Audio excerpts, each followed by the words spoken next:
Daddy daddy నాకు పైసలు కావాలి, బిస్కెట్లు కొనుక్కోవాలి, చాక్లెట్ కొనుక్కోవాలి, నాకు జల్దీ. నాన్న నాకు బుక్స్ కావాలి, బుక్స్ కొనిమంటే కొనేసలేవు, నాకు బుక్స్ కావాలి, నేను కలెక్టర్ కావాలి. ఒకటేమో చాక్లెట్లకి డబ్బులు అడుగుతుంది, ఇంకొకటేమో పుస్తకాలకి డబ్బులు అడుగుతుంది. నేను చేసిన కష్టమంతా ఇలా చాక్లెట్లకి పుస్తకాలకి అవుతుంది, చేతిలో ఒక రూపాయి కూడా మిగులుతలేదు. అది చదివి ఏం కరెక్ట్ అవుతుందో తెలియదు.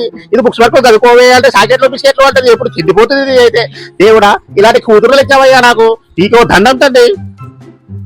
ఓ నాన్న మాతో చదువు పనికి రాదు, నేను చాక్లెట్ బిస్కెట్ కొనుక్కోవాలి, పైసలు.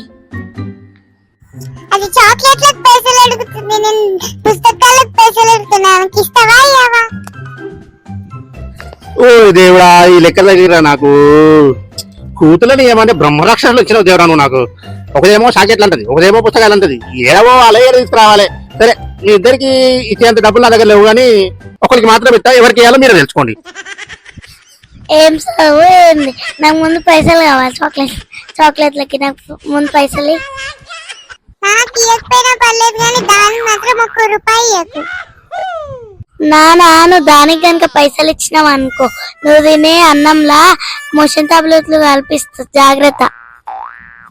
దానికి కనుక నువ్వు పైసలు ఇచ్చినావు అనుకో, నువ్వు నడిచే దారిలో ఆయిల్ వేసి కింద పడేస్తా, జాగ్రత్త.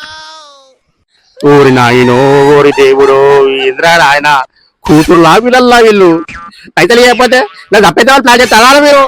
దేవుడా ఇస్తాను, మీ ఇద్దరికి పైసలు ఇస్తాను అంతేగాని ఒకరేమో మోషన్ టాబ్లెట్ అని ఒకరేమో ఆయిల్ పోసి కింద పడేస్తా అని చెప్పి నాకు తావుడు మాత్రం కోరుకోకండి.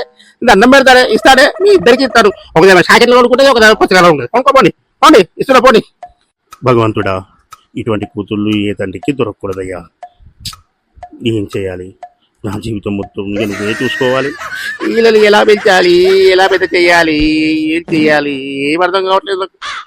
అంతా నీ దయ.